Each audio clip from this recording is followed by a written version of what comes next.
ময়মনসিংহে বাংলাদেশ বিদ্যুৎ উন্নয়ন বোর্ডে কর্মরত মিটার রিডার ও সুপারভাইজাররা চাকুরি জাতীয়করণের দাবিতে বিক্ষোভ কর্মসূচি পালন করছে। এ নিয়ে আরো জানাতে সরাসরি যুক্ত হচ্ছেন সহকর্মী ইলিয়াস আহমেদ। ইলিয়াস, কর্মচারীরা কে বলছেন, এ নিয়ে কর্তৃপক্ষের কোনো ধরনের বক্তব্য পাওয়া গেছে কিনা, কি তথ্য রয়েছে আপনার কাছে?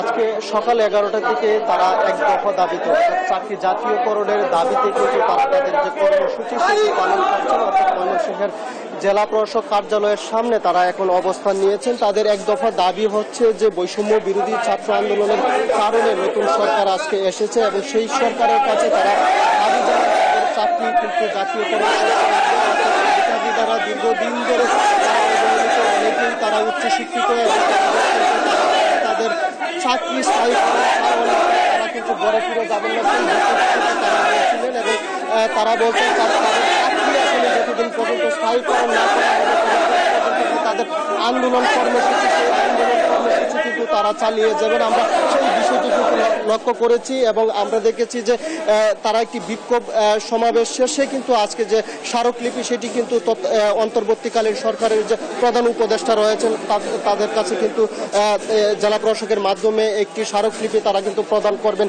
সেই বিষয়টি কিন্তু তারা বলছিলেন। আমরা যদি একজনের সাথে একটু যুক্ত হতে চাই, আপনাদের মূল দাবিটা যে আমাদেরকে যে বেতন ভাতা দেয় তাতে আমাদের সংসার চলে না, আমাদের ছেলেমেয়ের খরচ চলে না, লেখাপড়ার খরচ চলে না। আমরা খেয়ে না খেয়ে বাংলাদেশ সরকারের বিদ্যুতের রাজস্ব আদায় করি।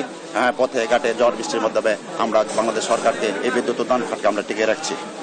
ধন্যবাদ। আসলে তারা বলছিলেন যে তাদের দাবি দেওয়া যতদিন পর্যন্ত না পূরণ হচ্ছে তারা কিন্তু রাজপথে থেকে আন্দোলন চালিয়ে যাবেন এবং তারা চাচ্ছেন সরকার যেন এই বিষয়ে একটি সুষ্ঠু সুরাহা করে। এই ছিল আমার কাছে ময়মনসিংহ থেকে মিটার রিডার এবং সুপারভাইজারদের যে আন্দোলন চলছে তা থেকে সর্বশেষ তথ্য। ইলিয়াস, আপনাকে ধন্যবাদ।